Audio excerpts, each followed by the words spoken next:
نشر نوبتی برنامه اطلاعاتی پیغام از تلویزیون سیمای شهر پنجکند منظورتان است. السلام علیکم.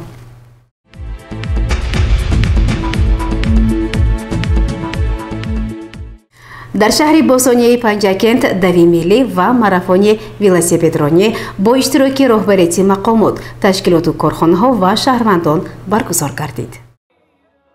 бахшида ба рӯзи ҷавонони тоҷикистон ки ҳамасола 23 май дар ҷумҳурӣ гузаронида мешавад, санаи 21 май дар сартосари кишвар дави миллӣ доир карда шуд.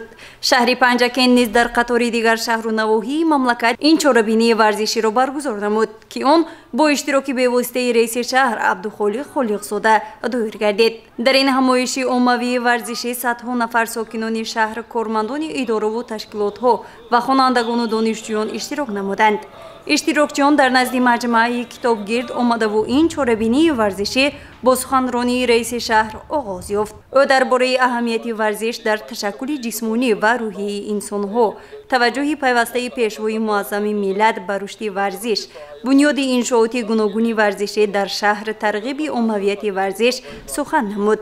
мақомоти иҷроии маҳаллии ҳокими давлатии шаҳри Панҷакент низ баҳри фароҳам овардани шароитҳои мувофиқ барои машқу тамрин ба ҷавонон тадбирҳои муассир меандешанд. дар ин ҷода бахши ҷавонон ва варзиш, роҳбарияти донишкада ва коллеҷҳои шаҳр, ҷамоатҳои деҳот, муассисаҳои таҳсилоти миёна саҳми арзанда гузошта метавонанд. шуғл ба варзиш, интихоб ва рӯ овардан ба тарзи ҳаёти солим барои пешгирӣ намудани падидаҳои номатлуб аз қабили терроризм ва экстремизм, шомил шудани ҷавонон ба ҳизбу ҳаракатҳои ифротгаро мусоидат намуда имконият медиҳад ҷавонон солиму нероманд ба воя расанд. дар ин рӯз баробари дави миллӣ ҳамчунин ба ифтихори рӯзи ҷавонон даҳон нафар наврасону ҷавонон ба марафони кӯтоҳи велосипедронӣ баромада буданд. мақсад аз баргузории мусобиқа таҳкими тарзи ҳаёти солим, рушду инкишофи соҳаи варзиш ва оммавияти он байни аҳолӣ мебошад.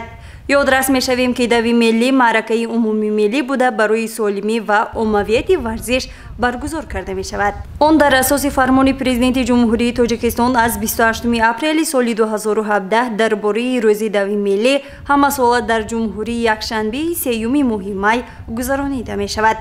маросими ҷамъбастӣ ва супоридани тӯҳфа барои ғолибони ин ҳамоиши оммавӣ дар назди муҷассамаи Шоҳ Исмоили Сомонӣ доир гардидаву фаъолон бо сипоснома ва тӯҳфаҳои хотиравии мақомоти иҷроии ҳокимияти давлатии шаҳр сарфароз гардонида шуданд. гузориши Мартаба Раҳмонова, Хаём Ҷураев, Исмоилҷон Холов ва Диловар Элбердиев.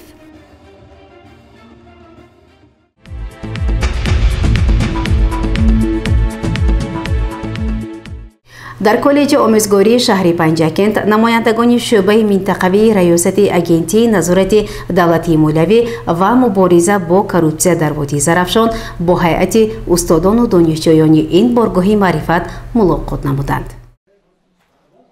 дар асоси нақшаи баргузории чорабиниҳои маърифатии иттилоотии зидди коррупсионии агентии назорати давлатии молиявӣ ва мубориза бо коррупсияи ҷумҳурии Тоҷикистон ва вазорати маориф ва илми ҷумҳурии Тоҷикистон ҷиҳати иҷрои банди 16 протоколи рақами 1 маҷлиси ҳукумати ҷумҳурии Тоҷикистон санаи 18 бо иштироки намояндаи шӯъбаи минтақавии агентии назорати давлатии молиявӣ ва мубориза бо коррупсияи ҷумҳурии Тоҷикистон дар Водии Зарафшон, капитани адлия Назарзода Давлатхоҷа дар толори маҷлисгоҳи коллеҷи омӯзгории шаҳри Панҷакент семинари илмӣ амалӣ дар мавзӯи муқовимат бо коррупсия кафили рушди соҳаи маориф баргузор гардид.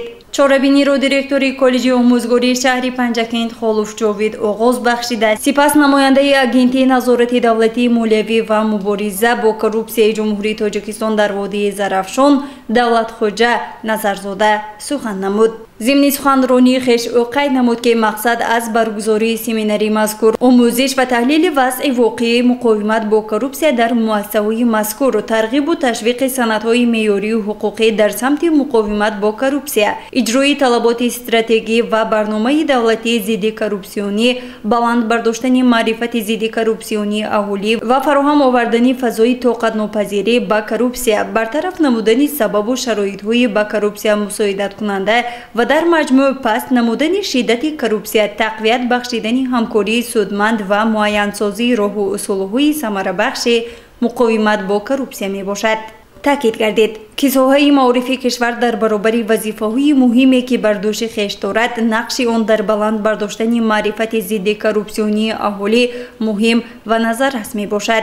در ادامه چاره‌بینی باشد آموزگاران سخن نموده عقیده‌های خویش را وابسته به موضوع مذکور بیان داشتند. در فرجام چاره‌بینی باشد به سوال‌های اشتراکچیان نظرزاده دولتخواجه، نماینده شعبه منطقوی آگنتی نظارت دولتی مالیوی و مبارزه با کروپسیا جمهوری تاجیکستان در وادی زرافشان پاسخ گفته توصیه داده شد که بهر بلند برداشتن معرفت ضد کروپسیونی نورسان و جوانان و تطبیق با ثمر برنامه‌های دولتی ضد کروپسیونی و در روحیه ضد کروپسیونی تربیت نمودن آنها مشغولیت‌های درسی گذرانیده شود. همچنین از نتیجه سمیناری مذکور مجموعه مقاله‌های علمی عملی به نشر رسانیده شوند. گزارش مرتبه رحمان و خیام جورایف.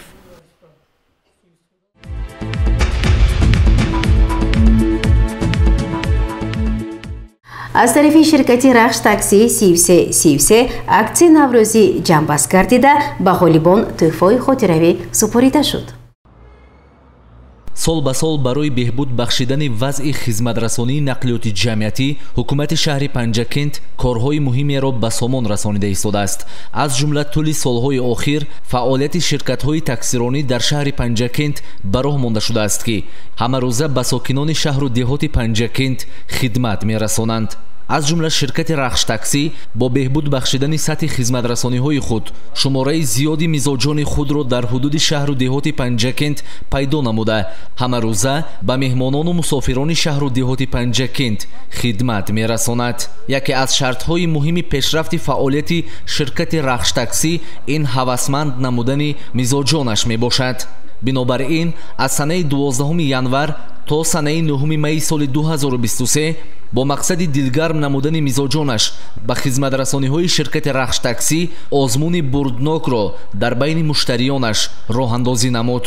мизоҷоне ки бештар дар муддати 4 моҳ аз хизматрасониҳои ширкати рахш таксӣ истифода карданд, соҳиби тӯҳфаҳои хотиравӣ шуданд. роҳбарият ва аҳли кормандони ширкати рахш таксӣ тӯҳфаҳои бурднамудаи мизоҷонашонро ба манзили зисташон дастрас намуданд.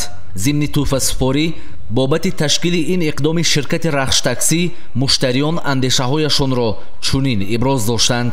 раҳмат ки анхел ин озмунро ташкил кардину мана миннатдори худро ба мафтунҷон мерасонем. раҳмати калон ба рахш таксӣ ки کاری مهون آسان کرد. در 3 دقیقه پیشا میبیاد مهون از یگان کار دیر نمیمانیم، همه چیز همه وقت پیش میره.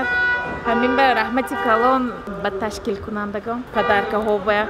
در صحبت راهبریت شرکت رخش تاکسی نیز منتداریش رو به مشتریان شرکت رخش تاکسی جهت دستگیریشان بیان نموده اطلاع داد که در آینده نیز چنین آزمونها به راه مانده می شود.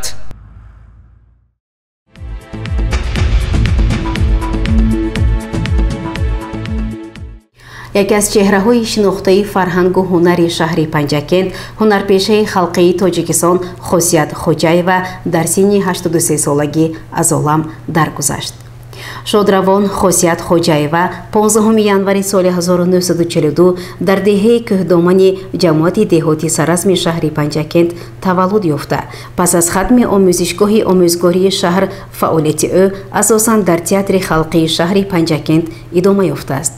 шодравон ҳамчун ҳунарпешаи шинохта дар озмунҳои байналмилалӣ, ҷумҳуриявӣ, вилоятиву шаҳрӣ, фестивал озмуни бӯстон иштироки фаъолона дошта бо унвони фахрии ҳунарпешаи халқии тоҷикистон дипломҳо, ифтихорномаву сипосномаҳо ва дигар мукофотҳо қадрдонӣ карда шудааст. бинобар дар гузашти ҳунарпешаи шинохта хосият хоҷаева ба аҳли хонавода, фарзандону пайвандон ҳамдардиву тасаллият баён менамоем.